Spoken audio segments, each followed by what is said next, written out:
നമസ്തേ പ്രിയമുള്ള പ്രേക്ഷകരെ, ഇവിടെ ചർച്ച ചെയ്യുന്നു ശ്രീ വേദവ്യാസനാൽ വിരചിതമായ ശ്രീമദ് ഭഗവത്ഗീതയിലെ ധ്യാനയോഗമെന്ന 6-ാമത്തെ അധ്യായത്തിലെ 7-ാമത്തെ ശ്ലോകം.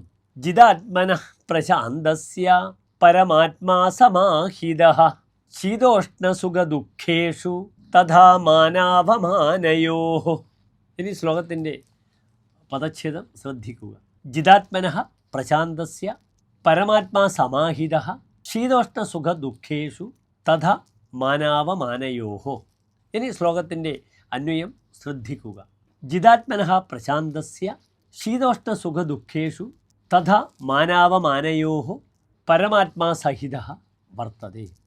ഇനി ശ്ലോകത്തിൻ്റെ സാരാംശം ശ്രദ്ധിക്കുക. സ്വന്തം ചിത്തത്തെ, അന്ധകരണത്തെ വിശേഷേണ ജയിച്ച് ശാന്തി അനുഭവിക്കുന്ന യോഗിക്ക് സുഖം, ദുഃഖം എന്നീ അവസ്ഥകളിലും അതേപോലെ തന്നെ മാന അപമാനങ്ങളിലും സമഭാവനയോടെ വർത്തിക്കുന്ന അന്തരാത്മാവാണ് ഉണ്ടാവുക എന്ന് ശ്ലോകത്തിൻ്റെ സാരം. നമസ്തേ.